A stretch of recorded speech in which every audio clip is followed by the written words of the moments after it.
We talk about anything that affects your faith, your family, or your freedom. So don't go anywhere, because Point of View starts right now.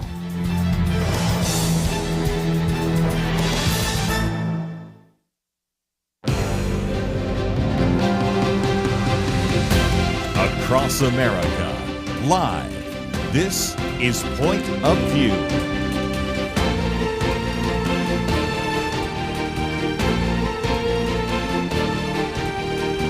And now, Kerby Anderson.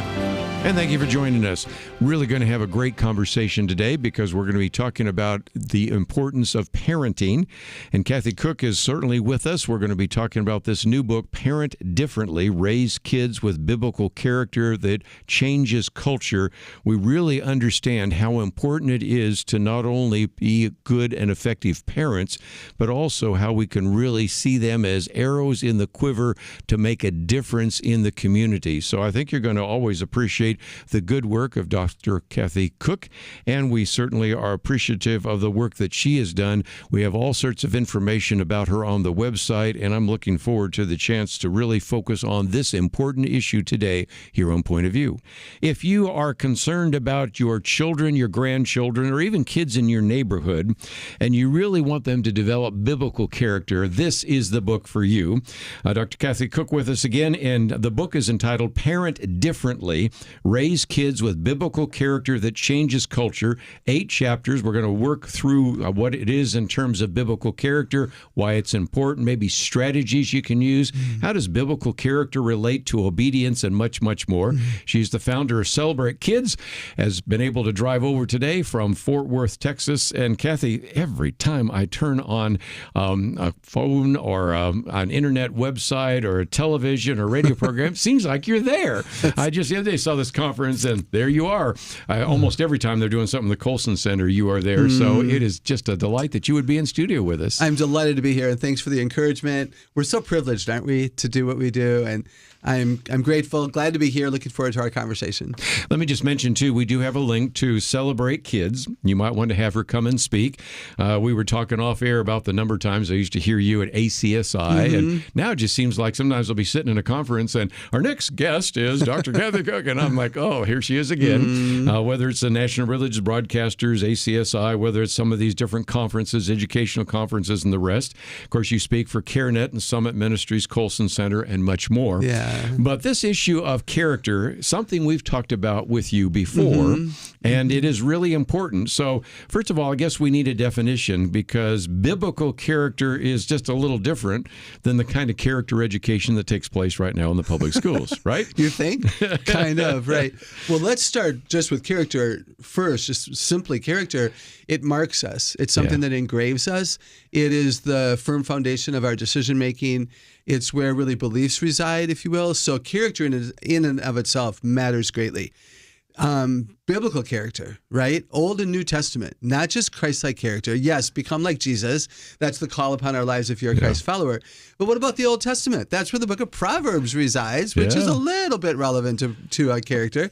And of course, there's biblical heroes. There's Daniel and Esther and Naomi and Deborah and, David and Paul and so many biblical characters that we can turn to. There's the definition of love in 1 Corinthians 13. There's the one another's. There's the fruit of the Spirit. There is, of course, Jesus. There is so much in Scripture we can rely on for becoming who God would want us to be, so that we're positioned to be influential in this crazy culture.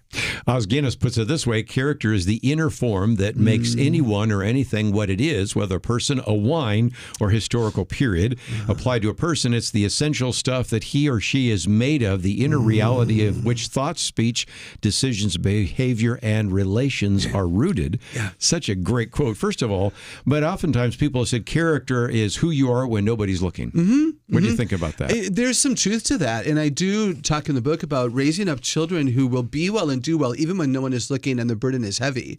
So imagine, Kerby, they don't do well to earn a reward or to avoid punishment. They do well because it's right to be well and do well. And the more you do it, the more it feels normal to you. I want kids to be well and do well when no one's looking and when the burden is heavy. Meaning that they might stop somebody from being bullied even if they're the next one to be bullied. Meaning that they don't lie and gossip even if everybody else in their small group does, and now they're teased because they don't go along. don't we want kids to be like that? Yes. Oh, Yeah. so well done. By the way, these are connected qualities, and I might just talk to the very back of the book because you have an appendix of 48 healthy qualities and their opposites, all the way from A for agreeable all the way to U for unselfish. I love that piece, and that's worth the book itself, just to think about what those character qualities are.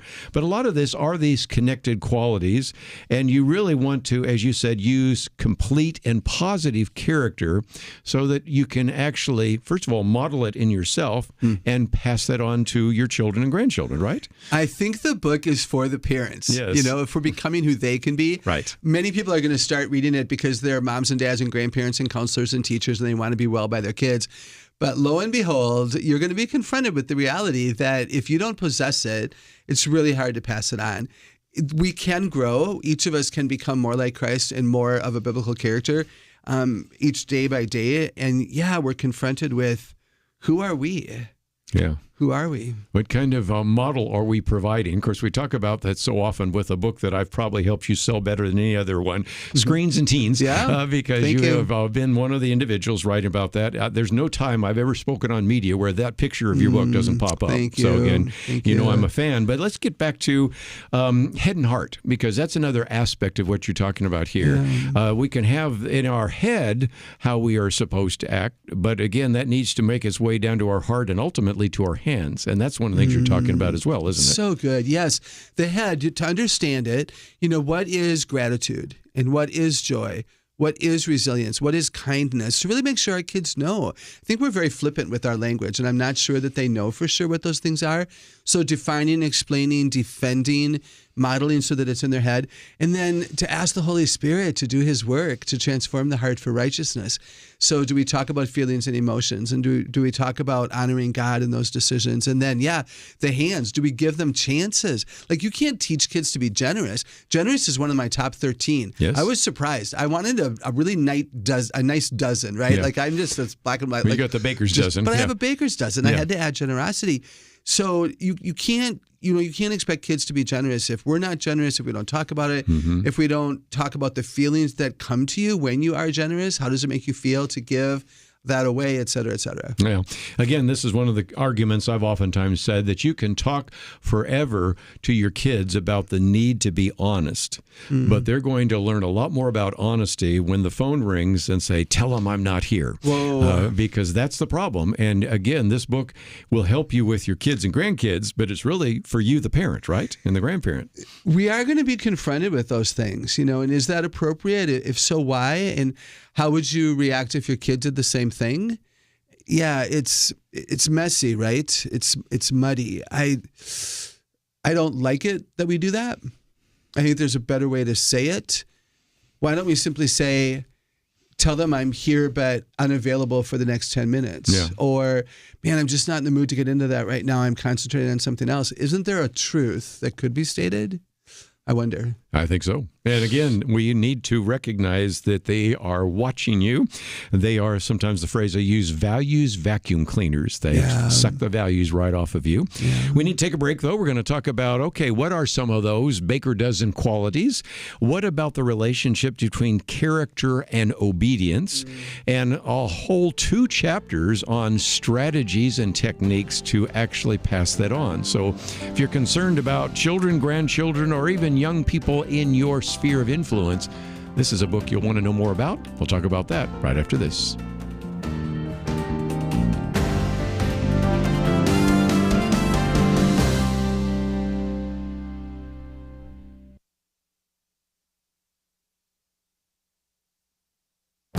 This is Viewpoints with Kerby Anderson. Is a prayer before a high school football game unconstitutional?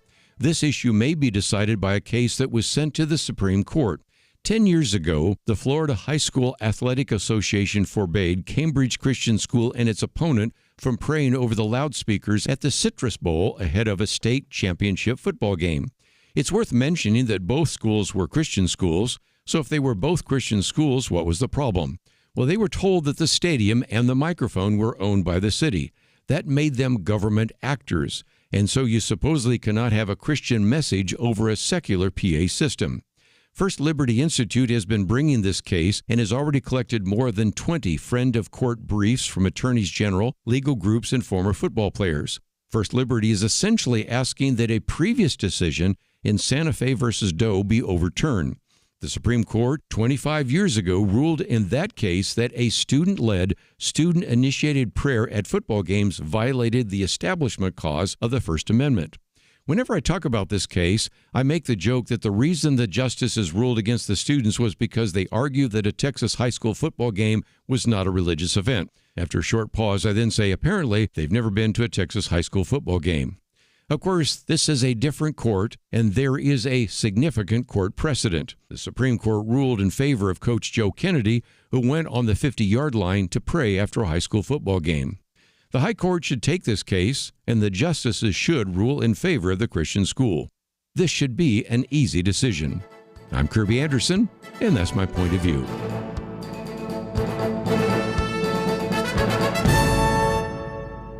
For a free booklet on a biblical view of Israel, go to viewpoints.info/Israel. Viewpoints.info/Israel.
You're listening to Point of View, your listener-supported source for truth. Privileged to have in studio with us today Dr. Kathy Koch, and the book is entitled Parent Differently, Raise Kids with Biblical Character That Changes Culture. It is published by Moody, and you can find it in your local bookstore. We have a link there. Of course, we also have a link to Celebrate Kids and all sorts of resources that you might want to know more about. But it occurred to me, Kathy, that for just a minute, we might talk about the fact that there's a relationship between character and consequences. And I think sometimes there's a hesitancy on the part of parents to say, I really don't want to talk about this because I didn't do such a good job before I was your parent. But I think in some respects, by sharing that, that can be a real helpful way to illustrate the dangers of not following biblical principles. Absolutely. Thanks for bringing that up. We are actually stronger. We have more authority when we admit our mistakes, because if kids think that we think we're perfect, they may be less likely to come to us with their own struggles and their own concerns. So when we admit we messed up, it gives them freedom to admit they also messed up. And one of the best ways to teach these qualities and how important they are is to admit to your kids how it felt and what happened when you made a mistake. So true story, a dad read my book, went to work, didn't have a good day. 3:00, there's a knock on the door. His supervisor stops by to say, where's the report? He was supposed to turn in something at 2. Totally forgot about it, was doing what he wanted to do rather than what he was supposed to do. He gets home and his kids are like, they said, to the kids, how was school? And one of the kids, how was work? And the dad admitted what happened. And he sat his kids down and he said, I did what you sometimes do. I did what I wanted to do. I did what was easier, not what I was supposed to do. Boss comes, knocks on the door. I was embarrassed. Now I'm going to have to convince him I'm trustworthy. He might not want me to do a big report ever again. I'm going to have to miss your soccer game because I'm going to have to stay home and get this done. And I took out my calendar and I marked every Tuesday at 2, there's a report due. I made a note every Monday at 2 that the report is due 24 hours later because I don't want that to happen again. So he demonstrated to his kids that he made an unfortunate decision to be lazy, to be forgetful, to prioritize his want over his need. And there was a consequence for that. And when we demonstrate that and that it hurts the heart and the mind and it hurts relationships, I think it motivates kids to take their decisions more seriously. And again, I've run into parents that say, I really can't talk to my kids about abstinence because I was sexually involved. I can't talk to my kids about not doing drugs because I was doing drugs. Even your bad behavior, your lack of character character can be a lesson of character to your kids. Absolutely, Kerby. Absolutely. And we can talk about how we were persuaded, how we were manipulated, how hard it was to change the direction, how we regret, how it ruined relationships, and let the kids know that, because we can teach from example, whether they be, negative or positive. Now, obviously, age appropriate when the kids are ready. And if I were to say to a kid, I didn't do it the right way, and 24 hours later, that kid throws it in my face and is disrespectful, I would call sin in that moment and say, I have not given you permission, to disregard my influence just because I admitted to you how I behaved at your age. That's where we draw that line and we still stand up for ourselves. What about this idea of standards? Because you have a section, good, better, and best. And I mentioned that just a minute ago in passing, but it's worth coming back to because over the years, Kathy, I followed the attempt to try to teach character education in the public schools. Right. The problem is okay, what's the character value? Well, honesty. Most people go on that. As soon as you get into things like fidelity, honesty, past honesty, maybe abstinence, all sorts of other things. We can't. Whose values are we going to use? And it seems to me that, yes, society has some standards, but if we're taking our cue from society, we're going to be in problems. And that's why the subtitle says biblical character that changes culture. Can you speak to that for a moment? Yeah, I appreciate it. The subtitle was really important to me. It does not say raise kids with biblical character who change culture. It says raise kids with biblical character that changes culture. It is our character that allows us a position of influence. And so this is what we've got to teach our kids. It's true for us and it's true for them. If we want to have a better influential position at work or on a committee we serve on or in the choir at church, what's our character and what's going to show up there? And the standards, Kerby, we can only be in charge of the kids when they're with us, I suppose. I mean, we're parenting them. If we send them off to the public schools, if we send them off to a youth group, to a Girl Scout troop or whatever, we don't have a lot of control there. And you've got to make those decisions and really think about whether or not that's wise for your children and your family. But at home, good, better, and best. This is a good choice. This would have been a better choice, and this is the best choice. Why? Because God speaks of this choice. One of the things you talk about is the idea of habit, because if you're going to develop a character, you've heard the phrase before, of course, if you develop a habit long enough, it becomes part of your character, and you go into that in some detail. We'll talk about that because that really is your chapter on how children develop a mature character to affect culture. So that's where the two come together, right? Right. We want our character and our children's character to be complete. So you mentioned that I have 48 qualities. In one of my books I wrote, I have 100 qualities. Yeah, I know you did. I only chose 48 because the Lord has shown me how overlapping they are, if I can put it that way, and we can talk about that. So I want kids to have a complete character. How many of the 48 are they capable of exhibiting and choosing and using? Then I want them to have a consistent character. Wouldn't it be great, Kerby, if our children were kind to strangers and to loved ones? Wouldn't it be great if they were generous in times of want and in times of need? Resilient with a piano teacher and a coach and a mom. So are they consistently able to exhibit those qualities? And then the third way that I look at mature character is it automatic? Can children automatically be patient, kind, good, resilient, brave, etc.? Or do we have to always remind them? And if we always have to remind them, that's not ideal.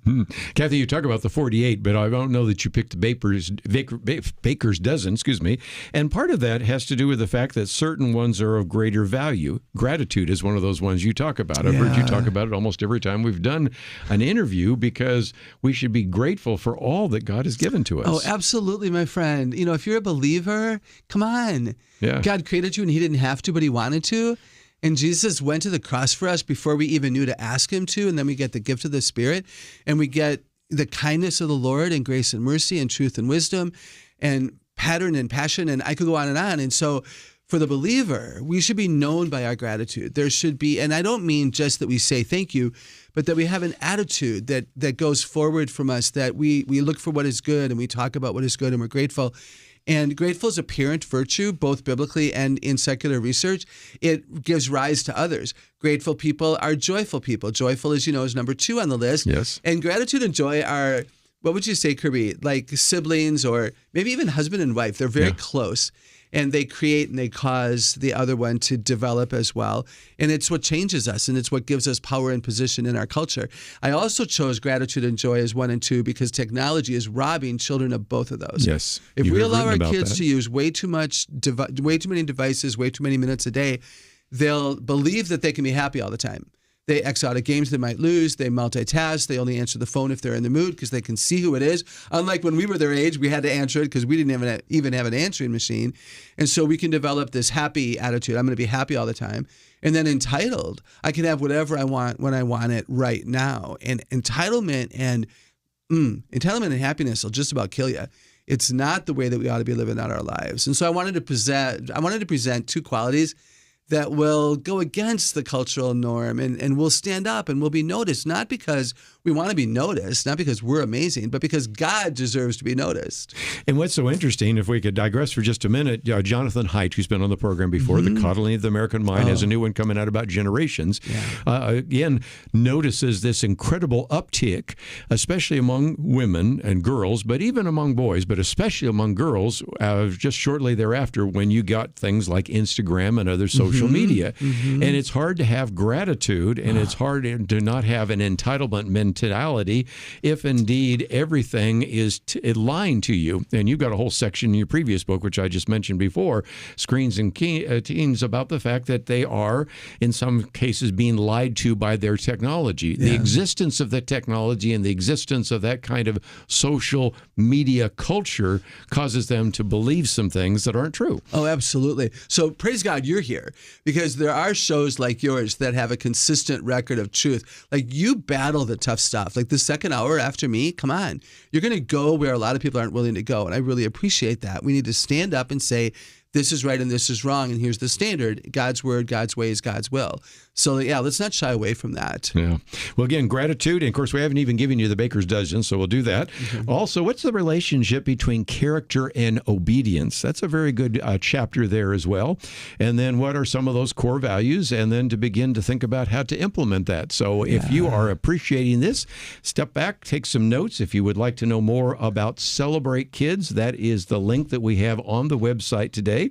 Just click on the picture. That'll take you to celebratekids.com. You can see a picture of Kathy there, and you can get books and resources from her. You can also schedule her to speak. Thank you. As if she needs any more speaking opportunities. Every time I turn around, I've seen a promotion for her. Or if you'd like to have some of our other books, you've heard me already promote one or two of the other books out there as well. Resilient Kids, and of course I mentioned Screens and Teens and Great Smarts. And, if your kids maybe not learning the way you did, maybe you need to understand their different learning styles. Just so many good resources there. So if you'd like to know about that, that's on the website. And of course, if you're interested in the book, we can look for it in the local bookstore. But if not, you can get it from her, and we have a link there as well. So published by our friends at Moody. It is a wonderful book, and we've only covered about half of it. So we'll cover the rest right after these important messages.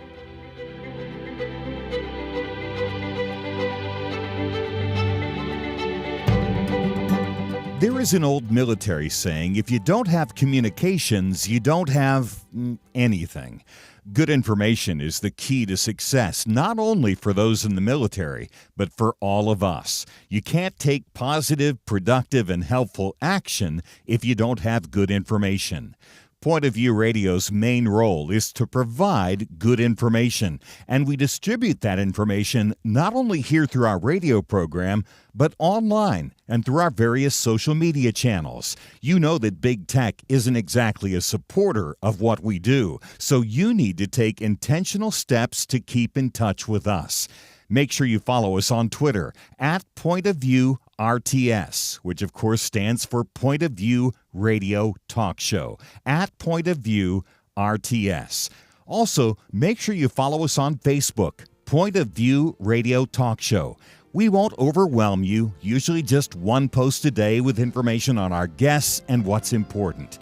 The information you need when you need it. Point of View Radio Talk Show on Facebook and at Point of View RTS on Twitter. Point of View will continue after this.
You are listening to Point of View.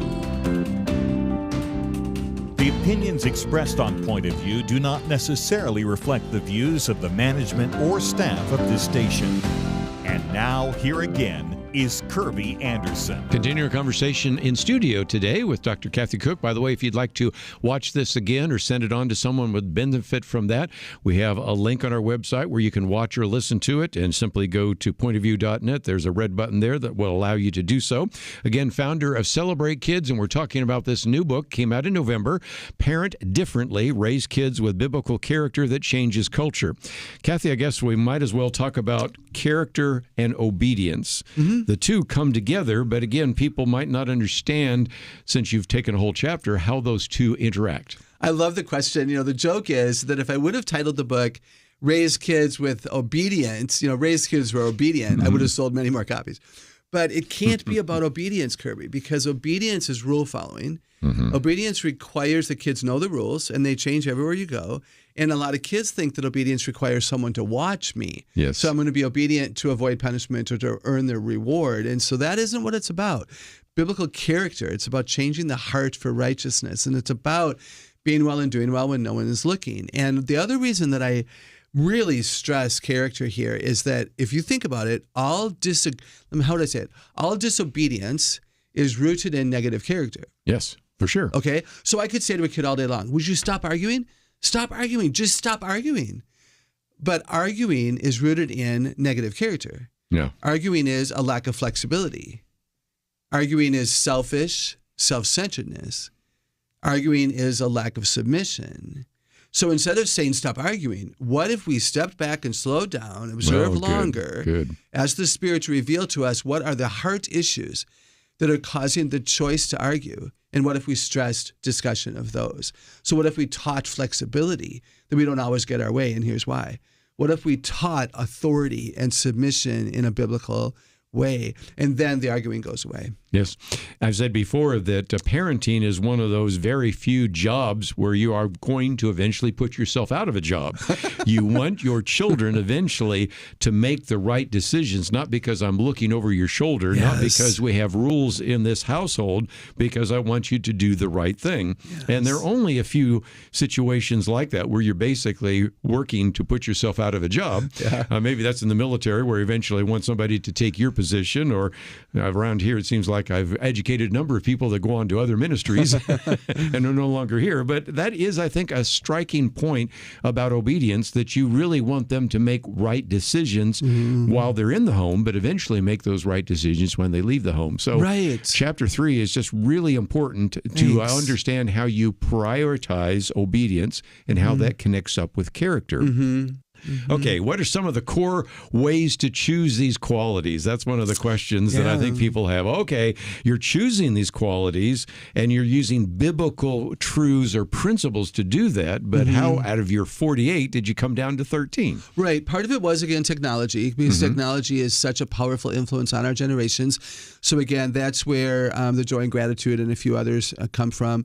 Self-efficacy is the third one, a phrase that a lot of people might not know, which is okay. Self-efficacy simply means that I can be effective on my own, not rebellious, not that I don't need authority, but that I can do what I've been asked to do. So as an example, you could say to your kid, go load the dishwasher. But if you've never taught your child how to load the dishwasher, she's fearful because she doesn't want to put the bowl in the wrong place or the wrong plate in the dishwasher that doesn't go there. So she's going to resist and rebel and maybe, I don't want to do it. It's not my turn. When we teach children how to be effective, how to load a dishwasher, how to sweep out the garage, how to put yourself to bed, how to wake up in the right mood, when you teach children how to be, then they're going to be full of this self-efficacy, which is a confidence which allows them to then live rightly and stop the debate. So those are the top three. Self-respect. If I don't respect myself, nothing matters.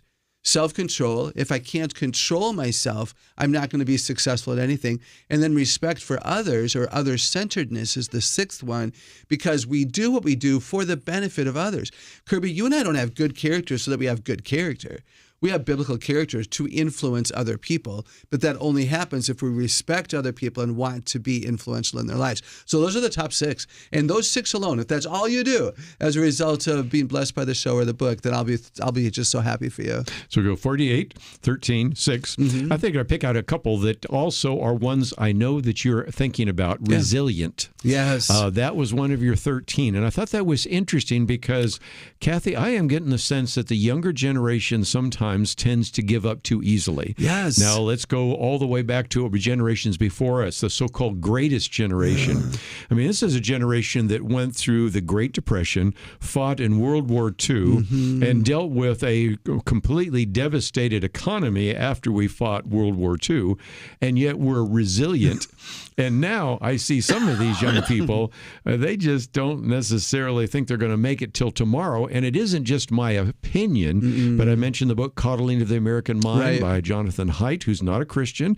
You have all sorts of other people talking about the canceling of the American mind. You're talking about individuals that are being referred to as snowflakes. Yeah. Resiliency is a big issue, and that's is. one that we're going to have to teach as well. And that's why I wrote a whole book on that, the book before this book about resilient kids. We don't want to snowplow them and bulldoze them and helicopter them so that they're only dependent upon us. We have to raise up kids who can do well and be well when we're not there looking, to understand that the valley experiences, again, if you're a Bible reader, biblical character, the scripture teaches us very clearly that in the valley we grow up. You know, I ask my audiences, how many of you have better character because of the challenges God's allowed you to walk through? And 80% of the people raise their hands. And how many of you have a greater faith in the God of the Bible because of the challenges you've experienced? They all raise their hands. And so if we don't allow our kids to walk through valleys well, they won't mature. No wonder they're dropping out of school, church, and their faith, because they don't know who they are and what they're capable of in a tough time. That means moms and dads have to keep their mouths shut and leave the room and let kids go through some of the painful experiences. If you choose, and that's one of the powerful words, if you choose to be lazy, well, I didn't choose to. No, you chose to be lazy. You chose to forget. No, I just forgot. No, you chose to forget. To choose or to choice, those are powerful words. If your kids choose to turn around and do a U-turn, at the beginning of every hard thing, they won't develop into who they could be. Right. And you're going to pay the price as their parent, and they're going to pay the price as the kid. So we support them in the valley and develop their resiliency. It's so important. Again, I might recommend the other book, but you just mentioned it a minute ago in passing. But and again, that's one of those issues where we're running into the increase in anxiety, depression, and everything, when actually, in many ways, this life that we have right now is easier than it's ever been before. I mean, just think of what it was like just a few decades ago, much less a century ago. And yet today, the smallest little problem, we oftentimes try to minimize it by saying, well, it's kind of a first world problem you're having right now. But nevertheless, that is why resiliency is a really important issue and why you wrote a book about it. Thank you. And also perseverance, diligence, effort. Effort is one of the top 13. Effort, good old-fashioned hard work, leads to diligence, effort over time, perseverance, effort in spite of difficulties. I've asked Summit students, I'm so privileged to be a part of Summit, and so 16 to 25-year-olds, and I'll say to them, how many of you have dropped out of a course after a hard quiz?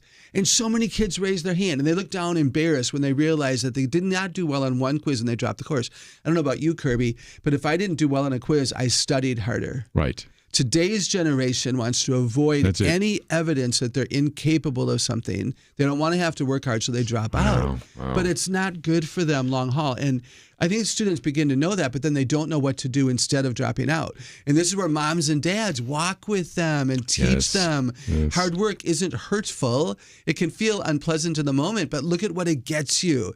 Keep your eye on the prize. The valley isn't pleasant, but the mountaintop can be. Well said. Well said. Thank you. One other one I might just take before we take a break, discernment. In a couple of weeks, we have Jack Hibbs going to be sitting in that studio. He's got his new book out, all about all of the deception in our world, 10 chapters about deception and the need for discernment. And I think young people need it more than ever because they're confronted by all those social media. Absolutely. Can they discern truth over lie?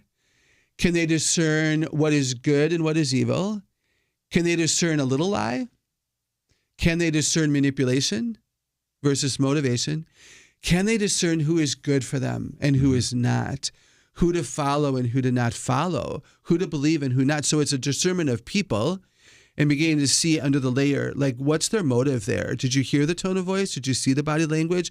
Have you looked him up on the internet to see what else he really believes? Like, have you taught your kids how to discern? Why are you following that band or that? Why do you like that movie? How does it make you feel? What do you like? Why do you like feeling that way? So self-discernment is what I'm feeling in line with my values. So a lot of discernment is about self.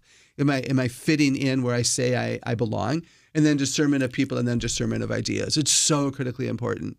One of the many qualities listed in the book, Parent Differently, again, is published by Moody Press, and it is written by Dr. Kathy Koch. And when we come back, we'll talk a little bit more about some of these strategies, some teaching and improving character. And again, if you are interested in the book, we have information about Celebrate Kids and the book, all of it on our website at pointofview.net. As I mentioned before, if you'd like to listen to this again, I know we both talk pretty fast, and there's a lot of content here. You can listen to it again, or if you'd like to pass it on to someone else, you can click on that button that says watch or listen and send it to someone else, or listen to it or watch it again. We'll be right back.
You're listening to Point of View, your listener-supported source for truth. Back for a few more minutes in studio with us today, Dr. Kathy Koch, and again, she is with Celebrate Kids. The last couple of chapters, and you've devoted 2 chapters to this whole idea of strategies for teaching and improving character. Well, let me pay you another compliment. Many times, one of the things I've appreciated about your books and our interviews is you will say, don't say this, here's a better way to say that. And you have a whole section there on phrases to use. Yeah. And you've already given us some samples, but give us a little bit more, because oftentimes as parents, we see a behavior that needs to be corrected. We recognize we want to teach character, but we're kind of thinking, okay, how do I get that conversation going? Right? I love that. Thank you so much for the affirmation. I want to teach parents how to talk rightly. So one example would be to talk more about what you want than what you currently see. So rather than you're so impatient, use the word patience. They're drawn to your words. They become who we tell them they are. So if you keep saying you're so impatient, they're confident that they're very good at impatience, but that's not what you want them to be good at. So catch them being patient, or give them a dream that they're capable of that. So that's one idea. Talk more about who you want them to be than who they currently are. Another thing that it could be on my grave marker. It's so important to me. Use the phrase "you are being." So rather than you are thoughtful, or you are careful, or you are resilient, or you are brave, or you are kind, which sounds like it's a permanent condition of the soul, which is never true. We say you are being patient, you are being generous, you are being outgoing, you are being other-centered. I'm proud of you, Elizabeth, for putting others first. Thank you for being other-centered. Use the right language and say you are being, which indicates it was a choice, and that's the power word I mentioned a minute ago. You can choose this or this. Which is it going to be? And let your kids know that it's the heart that chooses. This is why we have to be in the Word of God, have to pray over our kids, and have to be good models of it all. Another idea that I had, and this puts your two books together, you can see something on television or in the movies or even a TikTok, YouTube video, whatever, and say, isn't that a great illustration of patience, generosity, compassion, whatever it might be? So you don't even have to necessarily always use parent to child. You can actually triangulate it, parent to child, looking at a third individual or a media. I love that. One of my favorite ideas not one of my favorites, an idea that people have appreciated is if you're at a store with your kids or you're in the church lobby with your kids, tell them to look for somebody who's joyful. Tell them to look for somebody who is being kind or being careful or being compassionate or whatever. And don't say, hey, mommy, she's compassionate. Don't shout it out. But just squeeze mommy's hand when you notice what we're looking for. Because if they can observe it in someone else, that's great praise of your instruction, because they see what it is that someone is doing. Well said. One of the other things that I thought was interesting, teach like a reporter thinks. Yeah. That one got my attention, because people understand that a reporter says, okay, what, when, how, where, why, and all that. Right. But what you're talking about there is another strategy for teaching character. Isn't that right? Right. So if let's say we're going to talk about being humble, like one of the 13, being humble. What is humility? And you might want to contrast it with pride. Is it the same as teachable? So what is humble? Why is it valuable? How do we become humble? When should we be humble? Where would we be humble? Etc. So how does a reporter think? What, when, where, who, why, how? And we can do that for ourselves. And I would rehearse that before talking to my kids. If I noticed my kids were prideful and I wanted to go have a conversation about how humility is better, I would make sure that I could answer those questions before I would have a conversation with my kids. And this is something people have told me has helped them develop their own character, because we don't think deeply about it. We're all in a hurry, Kerby. There's so much to do. Yeah. We're product driven. So what's the next product? What are we going to get done today versus who are we today? And we can slow down and we can look at these 48 qualities and define them in that reporter kind of way. That's good. One of the other ones, always study your children. Yeah. And that also opens the door to all your other books, because if you are a parent, you probably have noticed that each one of your children are different. They perceive things differently. Some might be left hemisphere, some might be right hemisphere. Some are audio learners, some of them are visual learners. Some of them pick up on these character qualities like that. Yeah. And others, it is just pushing a rock up the hill with some of those kids. So not only do you need to study God's Word, you really need to be a good student of your own kids, don't you? Absolutely. And this is time consuming. It's what you love and like about them. And then we defend our kids to our kids, because kids are like, you're not treating me the same. And I love to say, well, if I treated you the same, that would be unfair. You're not the same. And I know that that's not going to work, but that's the philosophy, right? Right. So as an example, if you have somebody on the autism or Asperger's spectrum, other-centeredness looks very different for that child than it does for an outgoing extrovert who doesn't have that diagnosis. So if you have a child on the spectrum who lifts his eyes to make eye contact, that is praiseworthy. Yeah. If you have a child who is outgoing and confident and other-centered and chooses to ignore someone, I would have a conversation with that kid because you know what he was capable of. Somebody who's introverted is going to behave differently from extroverted. Somebody who's academically confident, again, will be different. So yeah, know who they are and know what they like. And you can, if you were to teach, like, let's say they like this little boy named Brian, then teach these qualities when they're in a relationship with Brian. Don't expect them to learn the qualities when they're with a kid they don't like. Start teaching with a kid that you know that they resonate with and have them develop their confidence and their ability to have a conversation, to be good, to be outgoing or whatever, and then hope that they can transfer that ability to a friend, to a relationship that they don't even like. I just love the wisdom that comes from you, and especially from your books. Let's just talk about how to use the resource that is here, because each chapter ends with questions to consider. Right. And the way you have that put together is usually anywhere from 2 to 4 questions. You always have a key Bible verse. So talk to parents how they could use this book. Oh, I appreciate that so much. That is designed for even a husband and a wife to have a discussion, or even a parent and a kid to have a discussion. In fact, one of the recommendations I make is that a whole family can work on equality. Your whole family could work on joy. Your whole family could work on compassion or humility, which would be good. I also think small groups are very possible, neighborhood small groups, church small groups, a mom's group, a parent group, etc. And if not that, then just thought-provoking for us. So be a reader who's intentional, who wants to take this information and use it. So slow down at the end of the chapter. Don't just turn the page and go on, and really think about what is it that I've learned and how could I use that? What would be the proof that I've benefited from the book? Yeah, and I think teaching it in a group would be very good, a small group or a Bible fellowship. For those of you that have connection to your Christian school, we're real good at teaching the academics. Sometimes we're not as good teaching about the character. Yeah. We say we're a Christian school, but I think going through this in a classroom or with teachers to apply that in their classrooms would be really good. So those are some ideas I have. I don't know if you agree or not. Come on, thanks for saying that. I'm a huge fan of Christian education, of course, and I don't want it to be all about academics and grade points and class rank. This is what changes us. This is what gives us power out in the community to be influential and to be like Christ in a way that really matters, not just the academics. It's who am I when no one is looking. Parent differently. Raise kids with biblical character that changes culture. Kathy Koch is with us. Of course, the foreword by David and Jason Bentham. And, of course, they've been on the program. Jim Daly, of course, writes an endorsement. Mark Hancock's been with us. Trail Life, as well as Patty Garibay of American Heritage Girls. Tim Clinton, the counselor, and much, much more. We have a link to celebratekids.com. As they go there, there's a place where people can buy your books, your resources. They can also book you to come and speak. There's a podcast that people can listen to. Yeah. So all of it can be found right there at the website, which is celebratekids.com. Thank you for promoting all of that. Really appreciate it.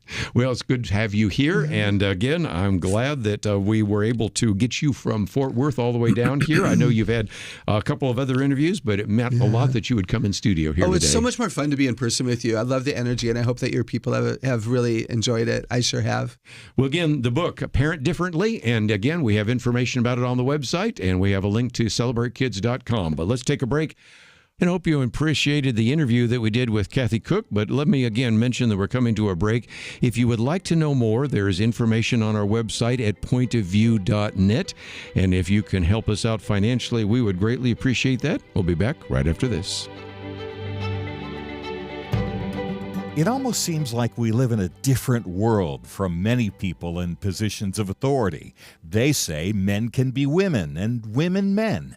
People are prosecuted differently or not at all, depending on their politics. Criminals are more valued and rewarded than law-abiding citizens. It's so overwhelming, so demoralizing. You feel like giving up. But we can't. We shouldn't. We must not. As Winston Churchill said to Britain in the darkest days of World War II, never give in, never give in, never, never, never, never yield to force, never yield to the apparently overwhelming might of the enemy. And that's what we say to you today. This is not a time to give in, but to step up and join Point of View in providing clarity in the chaos. We can't do it alone, but together, with God's help, we will overcome the darkness. Invest in biblical clarity today at pointofview.net or call 1-800-347-5151. Pointofview.net and 800-347-5151. Point of View will continue after this.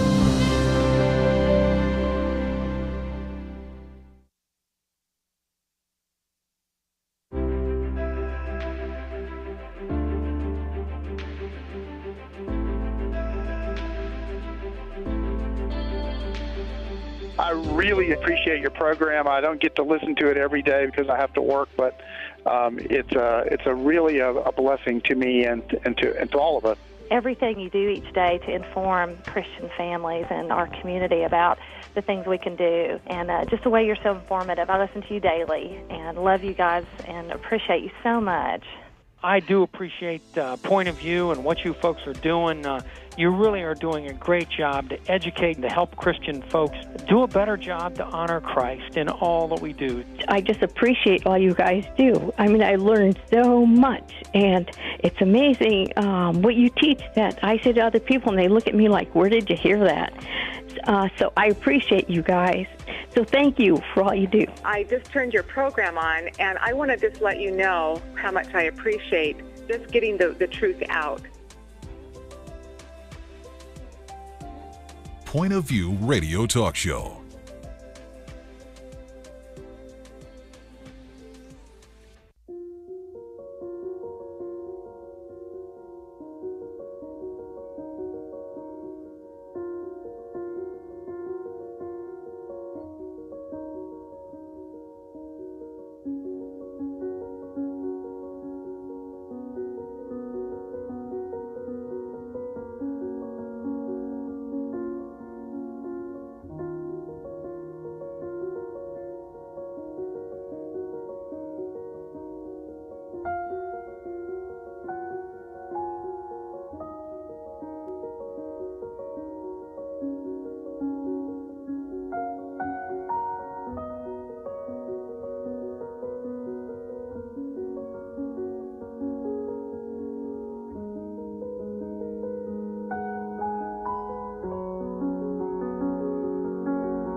Hi, this is Kerby Anderson. You know, each day we take on the tough issues and provide a biblical perspective to them. The topics we cover are wide-ranging: apologetics, theology, prophecy, creation and evolution, intelligent design, marriage, family, child-rearing, the millennial generation, trends in society, politics, economics, business, religious liberty, the Constitution, public policy, foreign policy, military policy, tensions in the Middle East, abortion, homosexuality, pornography, sexual ethics, media, technology, history, and America's godly heritage.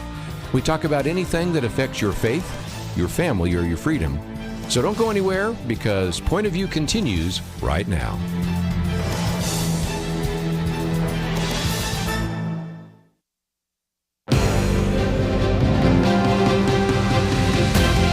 Across America, live. This is Point of View.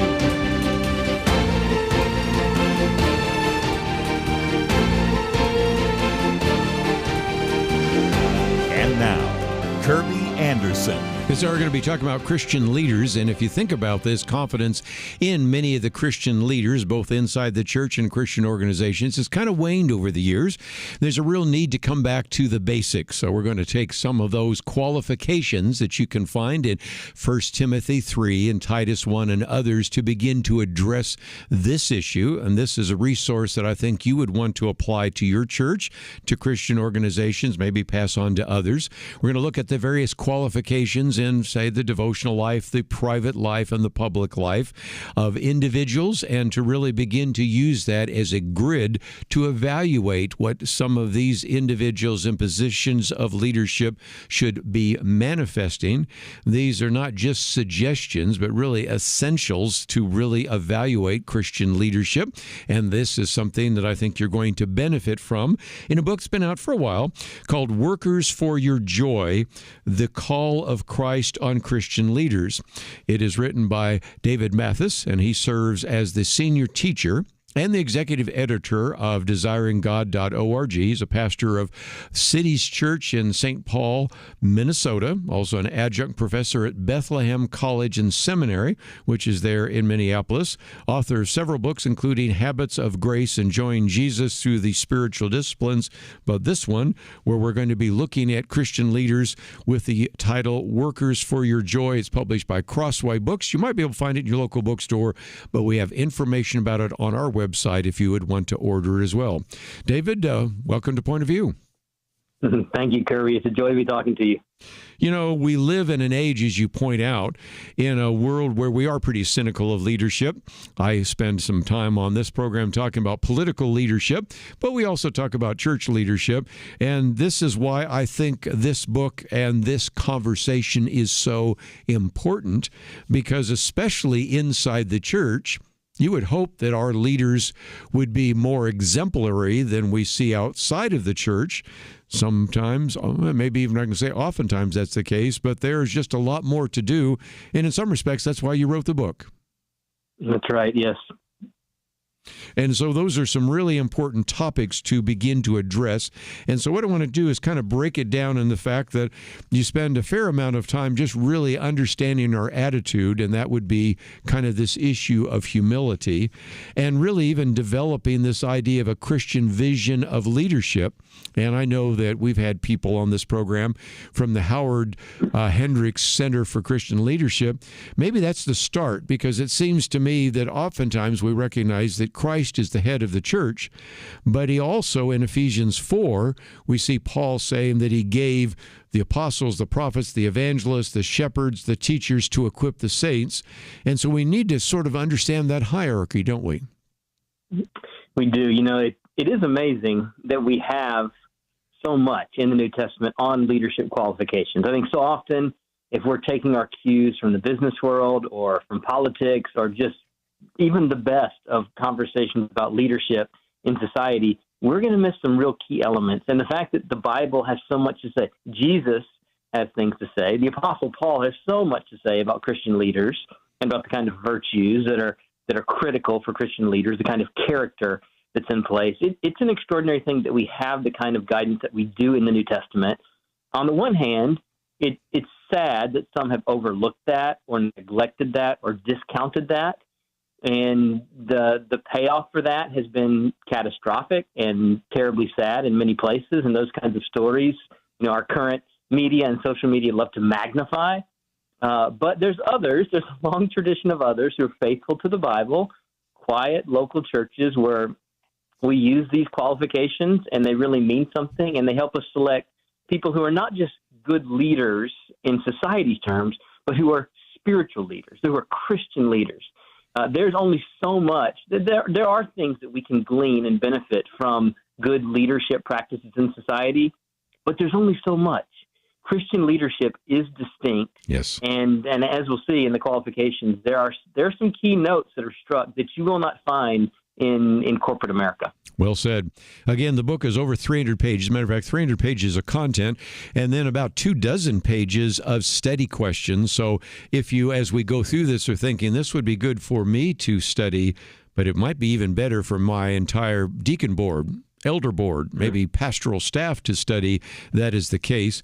And just one more point before we get into some of those qualifications, David, and that is, as I understand it, these concepts and even the approach that you have emerged from your teaching of seminary students at Bethlehem College and Seminary. So talk about how those particular insights, if you will, ended up in the book. Yeah, thanks, Kerby. That's helpful to give some background.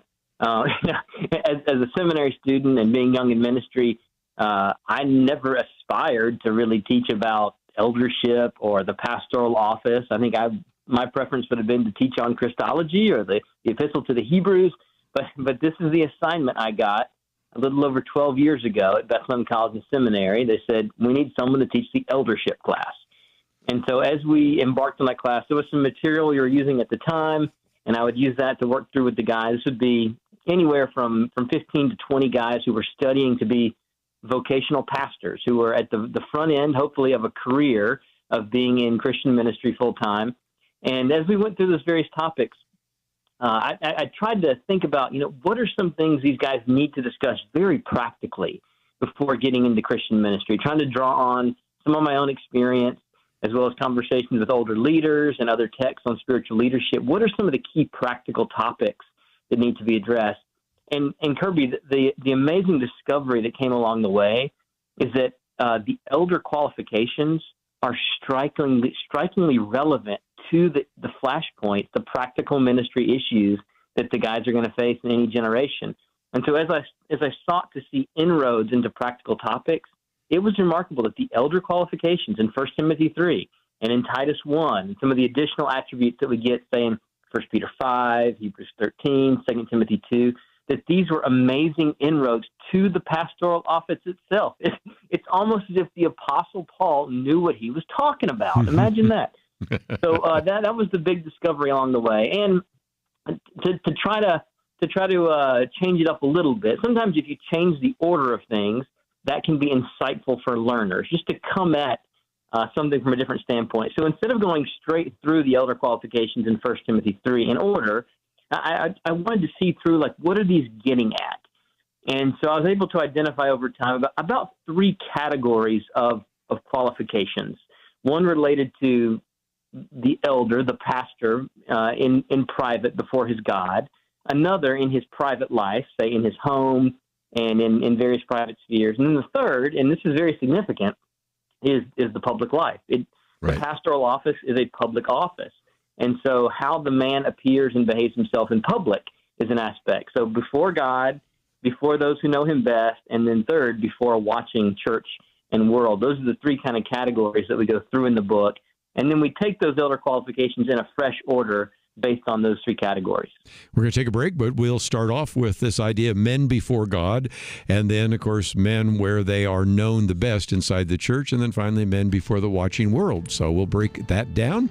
You might want to turn to 1 Timothy 2 and follow along, 1 Timothy 3 and some of the other passages, Titus 1 and 2. We'll get into each one of those, but we need to take a break. We'll be back right after this.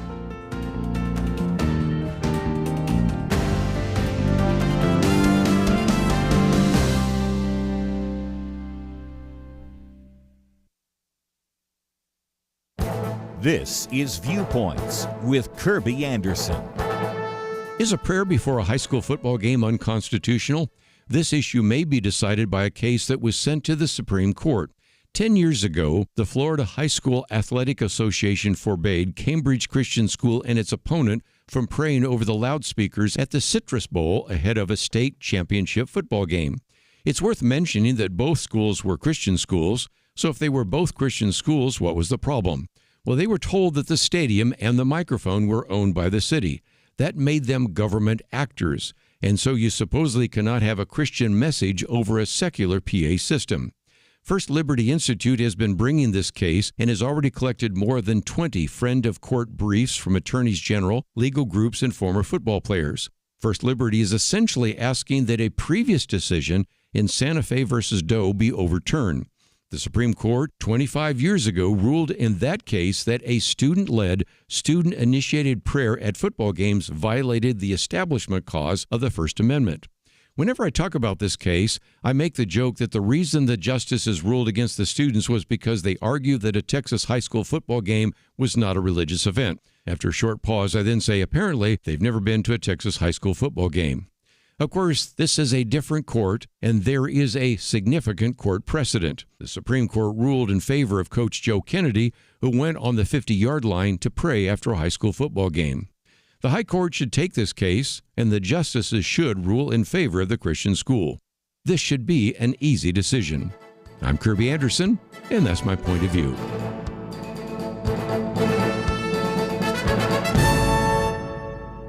For a free booklet on a biblical view of Israel, go to viewpoints.info/Israel. Viewpoints.info/Israel.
You're listening to Point of View, your listener-supported source for truth. The topic is Christian leaders. The book is entitled Workers for Your Joy. David Mathis is the author, and Crossway is the publisher, and we're going to look at this whole idea of men before their God, how Christ appoints his pastors, not a novice or arrogant. Pastors are teachers, and pastors need to keep their head in a conflicted world. And I guess, David, we just begin by 1 Timothy 3. If anyone aspires to the office of overseer, he desires a noble task. And so you really take us through how God calls an individual to be a pastor of a church or to be a leader of a Christian organization. So share just maybe an insight or two about that, because that certainly acknowledges that God calls, but sometimes people wonder how that actually takes place. Yeah, that's right. I thought it'd be helpful at the very outset to address the issue of calling. I think so many of us have something right in our way of thinking about calling, but we may not have the full picture together. So what I try to bring there is three different aspects that are important, maybe three angles on the one calling of God, how he makes his calling of someone manifest. You know, sometimes we have a very spiritualized or even like an old covenant view of it, thinking that our call should be kind of like Ezekiel's call or Jeremiah's or Isaiah's, but that's not quite how it works. It's not how Paul talks about the call. So one thing he mentions here in 1 Timothy 3, amazingly, is he talks about aspiring to the work, desiring to do the job, which is a remarkable thing. Some of us might have the instinct to think, if I'm going to be effective in ministry, this needs to be something, I don't really want to do, but I'm duty bound to it, that I will do this great thing for God. I'll answer the call, like you might answer the call to serve in duty for the sake of your country in a war, but not really want to do it. But that's not the way that Paul talks about the office. He talks about someone aspiring to the office. So the work begins in the heart. God loves to begin to change us from the inside out and put a desire for the work of the ministry, a desire to preach, a desire to teach the Bible, a desire to counsel others, a desire to do the work of the ministry in the heart of the person he's beginning to call. But it doesn't only happen in the heart. Sometimes we might have this simplistic perspective of, I feel called to ministry in my heart, therefore I am called to ministry. And that's not how Paul or the apostles would put it together. So it begins in the heart with aspirations, but then there's also confirmation from those around us, like in our home church, in our family, those who know us best, who would help confirm that. Is our aspiration true? Is it wise? Is it from the Lord, or is it one of our old sinful desires that's gone awry? So other people in our lives can help us. Is there some fruit? Is there some ability even that others would see in us and say, yeah, that's a fit. I could see you being a pastor. I could see that being a good thing. I think that's worth pursuing seminary or some course of study to get ready for the ministry. So there's the internal aspiration, then there's an external confirmation from fellow Christians, but then the last one, and I think this one is often the most overlooked, that the call to ministry is confirmed in the providence of God by a real life opportunity. Of course. So guys in seminary often will talk about they're being called to the ministry, and I like to gently correct them and say, well, you aspire to the ministry, and I hope you have some real life confirmation from others, but you're still waiting on the call, so to speak, for that church to say, hey, would you be our pastor? Here's the job description, here's the job offer, or at a local church, if somebody's becoming a volunteer leader, for the pastors to come and say, hey, would you be an elder? Would you be a deacon? So until that real life opportunity in the providence of God happens, the call has not yet been fulfilled. And that's the extension of the call. That's the way the Holy Spirit works to bring about a true call to the ministry in reality, working through our hearts internally, the confirmation of others, and then some real life opportunity where a church says, hey, would you be one of our officers? And then at that moment, you would know I'm called and I'm in my calling until God changes circumstances otherwise. Again, some of it's internal, some of it's external. Wisdom of many counselors, all of that comes together. One of the other chapters I'll skip over because I think people probably understand that. Not a novice or arrogant. She should not be a recent convert or be puffed up with conceit. I think most people have seen that because I wanted to focus on one of the things that is not in 1 Timothy, but in 2 Timothy. Pastors keep their head in a conflicted world. As for you, always be sober-minded. And this, of course, may be one of the last, if not the last letter that Paul writes to Timothy. But this idea of being sober-minded, that was true in the first century with persecution. But I guarantee you, it is really important here in the 21st century with all the different pressures on pastors, churches, all the different conflicting ideas and views and values. Finding that individual and being that individual is going to be really key in this world, isn't it? That's right. Yeah, there are, whatever the forces, it's complicated. I do think that as we as a society continue to learn how to use the power of the internet and smartphones and social media, there's a lot of distortion, discombobulation that's happening, even discerning what's real and what's unreal, like how highly online people are or not, how much their sense of the world is provided by their various news sources online versus what's actually going on in their locale. These are some of the issues that have many off balance in our day.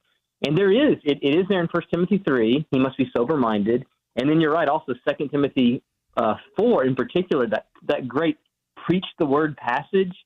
Paul says, Timothy, one of the last things, always be sober-minded. And the NIV says, always keep your head.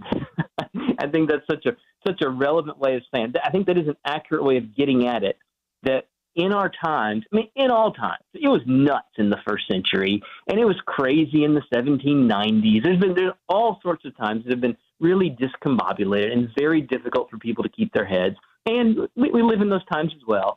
And it's so important that our leaders, plural leaders, that's a major theme in this book, that the churches, there's no church in the New Testament that's led just by one single local leader. There's always a plurality, always a team of leaders, and we do well to learn from that and try to get back to that as much as we're able in the 21st century, to have teams of leaders.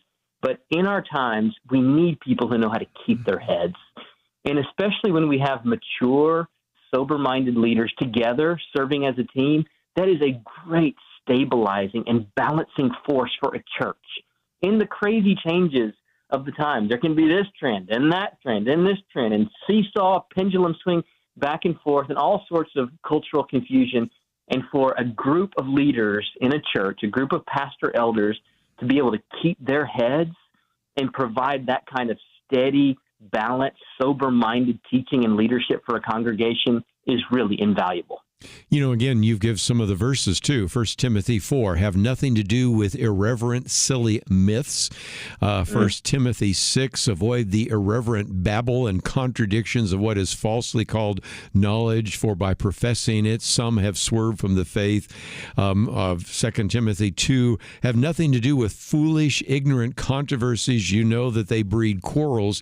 You know, back to this issue of the internet, if that was true in the first century, it's really true now. I mean, you got conspiracy theories. You've got people that are dealing with certain kind of political trends, different kind of candidates. As we get into an election year, you get even more of those. So if many of those warnings that Paul was giving to Timothy back then were true, they're even more true today. And I think it illustrates again why we're looking for those kinds of pastors. But we do need to take a break. So let me, if I can, just mention before we get into the next section that one of the other things that makes your book so valuable is the fact that you have a whole section of questions and study questions, so that really the way you've put this together, not only can an individual study this, but this would be just a great group study, wouldn't it?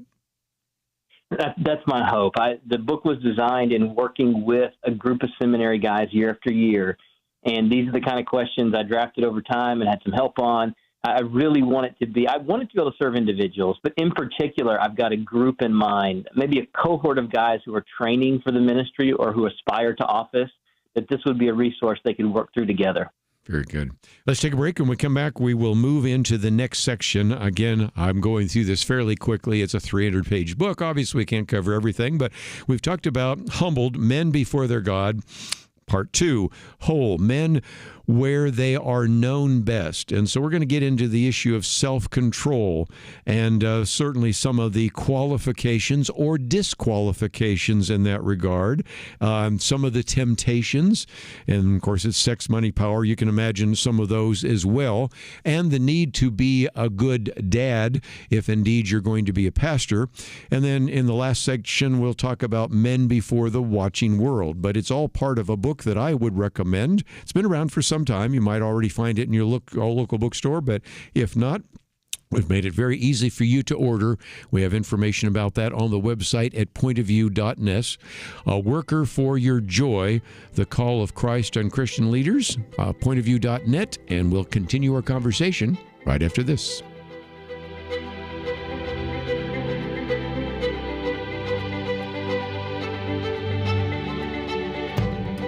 It almost seems like we live in a different world from many people in positions of authority. They say men can be women and women men.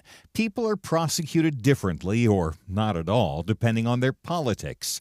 Criminals are more valued and rewarded than law-abiding citizens.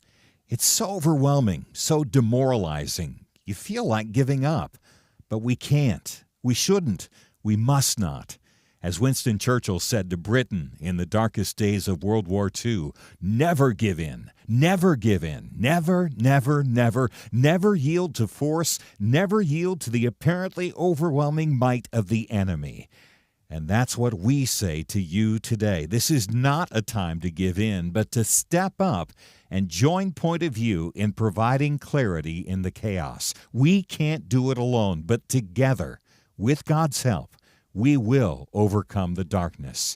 Invest in biblical clarity today at pointofview.net or call 1-800-347-5151. Pointofview.net and 800-347-5151. Point of View will continue after this.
You are listening to Point of View.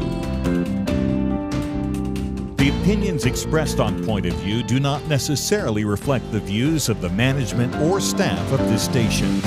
And now, here again, is Kerby Anderson. Continue our conversation today with David Mathis. And again, the book is entitled Workers for Your Joy, A Call of Christ on Christian Leaders. We've talked about men before their God. What about now men who are known the best? What about what they are doing inside the walls of the church? And we're going to focus on some of that. And then at the end, we'll also look at men before the watching world. But it is interesting, Dave, as we get into this whole section in the church, I've written about the idea of abusive churches and how to think about that from a biblical point of view.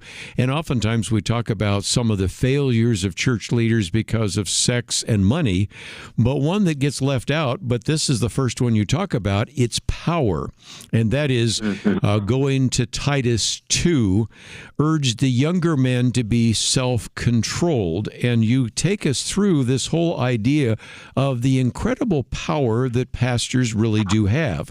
There's the power of the office, the power of influence, even the power of the team, how to leverage power, how you deal with this power that you get, especially if you're in a fairly prominent church, really, again, takes you back to your character.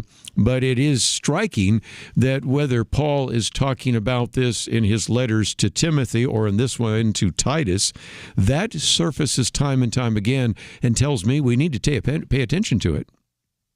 And that's right. And, in our day, sometimes the conversation and criticisms related to power can give the sense and the feel that to have power is a bad thing. Power is a bad thing. Divest yourself of any power. It's some kind of game of hot potato. That's not the way the New Testament talks about power. It's a gift to be used for good, and in our sin, a danger for ill. So we talked earlier about the qualifications and that there's some kinds of ability that are important in pastoral ministry. One of those, as specified in 1 Timothy 3, is the ability to teach. It says to be able to teach. The Greek word didaktikos means that someone is equipped to teach and that they're eager to do the teaching and that they're effective at doing it. So there's a kind of power there. This is someone who has had training, so they've honed, they maybe have some natural abilities, but they also have practiced and honed those abilities. They've studied the Bible. They're good at presenting and teaching and preaching. So there's ability there. And then we even up the ante on that. Like we increase that in a good way with this thing called office. We make someone official as a pastor or official as a deacon. And then in addition to that, in many contexts, as it should be, according to the New Testament, pastors work together as a team.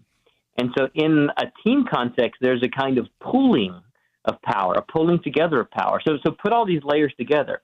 You have someone probably with natural abilities in terms of leadership and communication, and then you have someone who's trained in those areas and practiced it and become more proficient, someone who's been given an official title as pastor, and then someone who's part of a pastoral team where you can pool power if you work together. And so in a church context, the pastors should realize that they have a lot of ability. It's God-given ability, it's God-given power, and that's meant to be used for the good of the flock. A danger among a group of sinners is that as they gather together and look around the room and tough decisions face them, they begin to default toward serving the people in the room rather than serving the good of the flock. It's a danger for every group of redeemed sinners. Sure. And so good pastors will take honestly the fact that they have power. There's an ability, there's a power in the pastoral office and in the ability to teach and represent God through his word. And they'll take that seriously, and in humility, they'll want to steward that power for the good of the church. Put those teaching giftings to use for the good of the people, that you would explain the scriptures to them, that you would help feed them, help meet their needs, help provide direction, help provide wise governance that would be for the good of the flock, not for the personal, private, selfish interests of the leadership. So that's a big axis. That's a big fork in the road that leaders often come to in quiet, late-night moments of meetings to decide, are we really serving the good of the flock here, or are we just making our preferences actionable. And it's a small thing, but over time it leads to big roads diverging, so to speak, in pastoral life and ministry. And so good pastors learn the kind of power they have. They crucify the flesh, and together they try to put that power and ability into the service of the good of the church and not their own private gain. You know, one of the chapters, of course, deals with the issue of money. And, of course, money, power go together sometimes. But you've got a balance here. On the one hand, we believe that a pastor is worthy of double honor. Doesn't necessarily mean double pay. But on the one hand, we don't want to get to the point where they're so strapped that they eventually have to leave the ministry to just go back and recover. And there have been churches, certainly, that have not been using fairness and justice to pay them. But we have some on the other extreme as well. And so it is, I think, one of those key elements that the pastor, but also the board that keeps them accountable, whether it's elders or deacons or whatever, trustees, to begin to navigate through those temptations as well. That's right. You know, it's so important. I mean, the dynamic here is so critical. The best scenario is where a church wants to be generous with its pastor. The church doesn't want to handcuff the pastor. The church doesn't want to make its pastor's lives difficult. The church would like to see that the pastor has enough that he himself can be generous with others. So the church wants to be, a good church wants to be generous with its pastors, and then good pastors themselves want to be generous. They're not greedy. They're not trying to amass wealth or an exorbitant fortunes or live in constant luxuries. Their focus is on teaching and caring for the people, and they're delighted that the people meet their needs. And so if you can find humble pastors who are not greedy, so we want pastors who aren't greedy, and also churches that aren't greedy, but the churches who want to be generous with their pastors, then we come into the best dynamic where the church is thinking well for the pastor, and all the while the pastor is thinking well for the church and not having to think and angle for his own financial needs, but he's well cared for. Well, good balance and well said. Just before we take a break, the tragedy of distracted dads, and that gets into the fact of 1 Timothy 3, he must manage his own household well, with all dignity, keeping his children submissive. For if someone does not know how to manage his own household, how will he care for God's church? And it does seem to me that we've all heard stories, maybe even experienced some, in which we talk about the pastor's kids that are rebellious. We talk about the pastor who is focusing on the flock but never on his own family. And that warning that Paul gives is something we should really pay attention to, especially given the distractions that exist in the 21st century. Yeah, that's right. I mean, dads today are still learning how to deal with this. I'm 43. And I have been a father now for the last 13 and a half years. And so I've been learning how to be a dad in the age of the smartphone. My wife and I got married on the day that Apple released the iPhone back in 2007. And as a millennial, I've been trying to deal with this. I know many my age. I know people in my parents' generation who are dealing with this, and maybe some in that older generation got started a little bit later on some of the technology, and they're a little later on learning to deal with it with self-control as well. But across the board, this is a major issue in our day, and especially for us as parents. You know, it's one thing for someone who's single to overconsume on the internet and be constantly distracted by their phone. But as we come into marriage and then come into having children and then come into having further responsibilities, say being in a pastoral office, that little distraction, the constant distraction in our pocket, if we are giving in and creating habits that are detrimental to life in the real analog world where we have responsibilities, where if we would only open our eyes, the three-dimensional joys are so far better than the ones reduced to 2 dimensions on our silly little pocket pixels.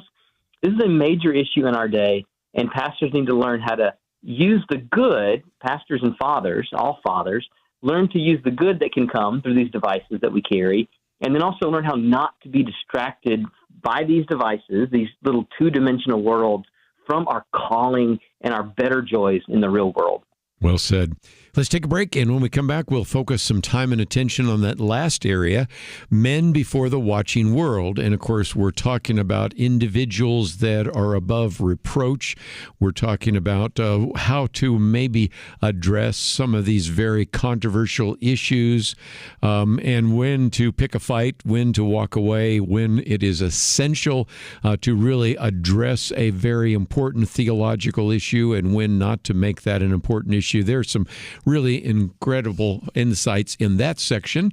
And then, as I've mentioned before, not only are there a number of appendices, but also study questions. This is a book I think would be very helpful for you and for people in your sphere of influence. So again, we will take a break, continue our conversation with Dave Mathis right after this.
You're listening to Point of View, your listener-supported source for truth. Continue our conversation today with David Mathis. And again, we're talking about the fact that this is a book that really helps us understand Christian leaders, Workers for Your Joy, and is published, of course, by Crossway. And we're looking at men before the watching world. And, of course, the first key, you can find it in 1 Timothy 3. Of course, you can also find it in Titus 1. But let's look at the one in 1 Timothy 3. An overseer must be above reproach. He must must be well thought of by outsiders, so that he may not fall into disgrace, into the snare of the devil. Back in Titus 1, it talks about being above reproach, and as a steward, you must be above reproach. So this idea of being honorable before the watching world is really very key, and I think sometimes helps us understand that when you look at somebody who's above reproach, that really, as you said, is the first requirement of Christian leaders, because Paul warns about what happens if indeed we don't have individuals that are above reproach before the watching world. That's right. It leads the list remarkably in 1 Timothy 3, and again in Titus 1, and it's doubled down on. I was just reading through Acts 6 where the seven come along for the first time, Stephen and Philip and the other five.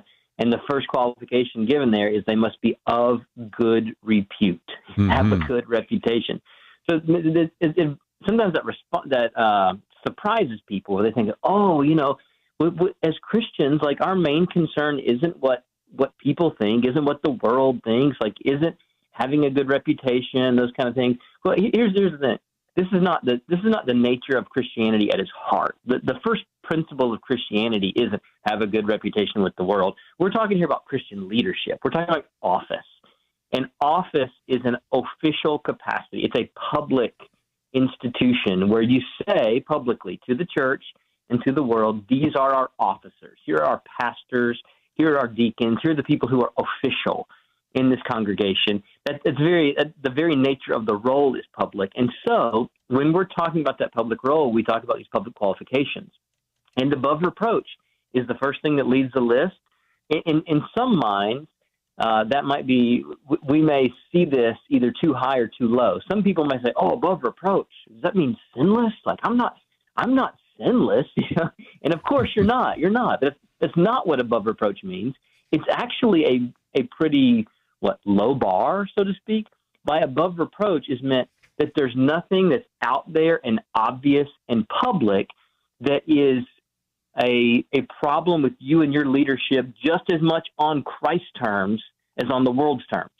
Now, if there are people who have lost their ever-loving mind in the culture and they're accusing us of crazy things like not affirming this sin or not affirming that sin, that's a very different matter than being above reproach on the very things that Jesus himself teaches. So we're talking about on God's established truth through his word, in the mouth of Jesus and his apostles. Are Christian men, are they above reproach in Jesus' terms? And that's critical in the office. The church will be pulled down by those who want to go toe that line and who want to act toward the world in a very worldly way, want to play on the world's terms in terms of language, in terms of postures, in terms of behaviors. Yes. They will not be above reproach. And I think in that situation, they should be disqualified by their local church from that office.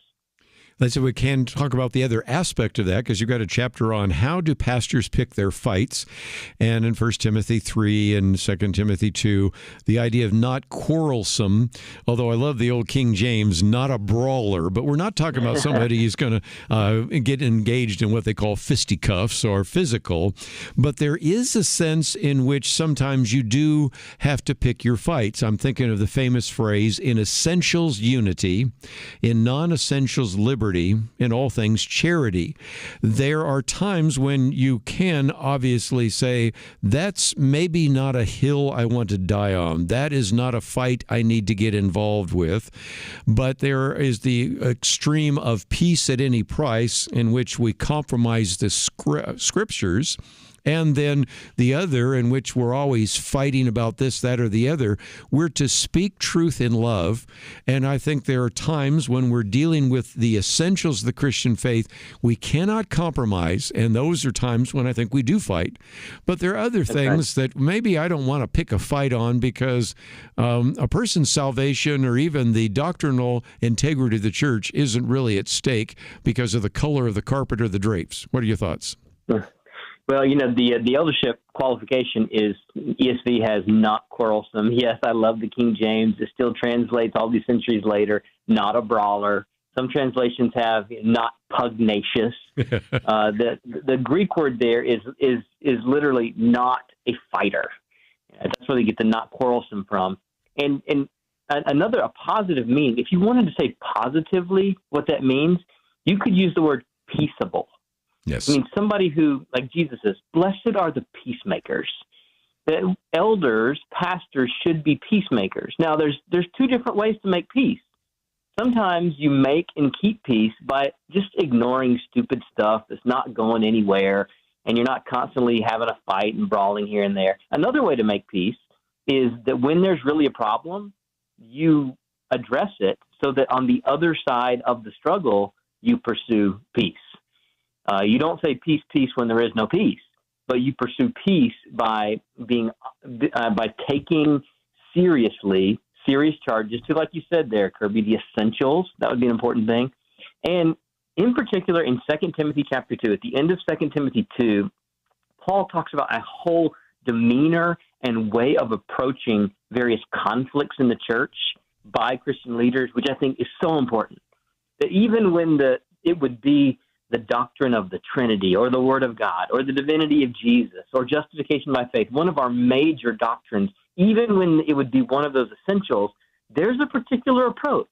It doesn't just mean go in and battle on the world's terms, battle with all manner of unrighteousness toward the good end of a good cause. Rather, Paul gives us this. He says, let the Lord's servant not be quarrelsome. There's the same language from the other qualifications, but, and now here's the positive things he says, but kind to everyone, able to teach. So even in conflict, that a pastor would teach, would have the kind of perspective and heart of a teacher, not necessarily a judge who's walking in and just rendering final verdicts, but a teacher's perspective and patience. And that's the next one. Patiently enduring evil. Mature Christian leaders patiently endure evil as they engage in these essential conflicts. And then he says, correcting your opponent. And we're like, yes, correct them. That's right. And then he says, with gentleness. Yes. There's a way to correct opponents in Christian maturity, in Holy Spirit magnanimity, that you would approach even a conflict on the essentials with kindness, patience, clarity about error, and all the while a kind of gentleness that represents the very heart and power and strength and beauty of Jesus Christ. Mm-hmm. And Paul gives a prayer there that those who have been in error might repent of their ways, that God might grant them repentance, leading to a knowledge of truth, and they may escape from the devil's trap, having been captured by him to do his will. So even the whole approach from the pastors in conflict is wanting to win the seeming opponents, yes, rather than wanting to destroy them. Well said. Again, the book is entitled Workers for Your Joy, A Call for Christ on, again, the call of Christ on Christian leaders. David Mathis with us. Again, it is a book published by Crossway, 15 chapters. We've only covered less than half of them, 5 appendices, study questions, and so much more. So, David, thank you for writing the book, and thank you for joining us today here on Point of View. Thank you very much, Kerby. It was a joy to talk with you. Well, again, we commend this book to you. It would be a resource for your personal study. It could be something that you could use as a group study, and it's a way in which we can call leaders back to Christian behavior. And you've been listening to Point of View. In 19th century London, 2 towering historical figures did battle, not with guns and bombs, but words and ideas. London was home to Karl Marx, the father of communism, and legendary Baptist preacher Charles Spurgeon. London was in many ways the center of the world, economically, militarily, and intellectually. Marx sought to destroy religion, the family, and everything the Bible supports. Spurgeon stood against him, warning of socialism's dangers. Spurgeon understood Christianity is not just religious truth, it is truth for all of life. Where do you find men with that kind of wisdom to stand against darkness today? Get the light you need on today's most pressing issues delivered to your inbox when you sign up for the Viewpoints commentary at pointofview.net/signup. Every weekday, in less than 2 minutes, you'll learn how to be a person of light to stand against darkness in our time. It's free, so visit pointofview.net/signup right now. pointofview.net/signup. Point of View is produced by Point of View Ministries.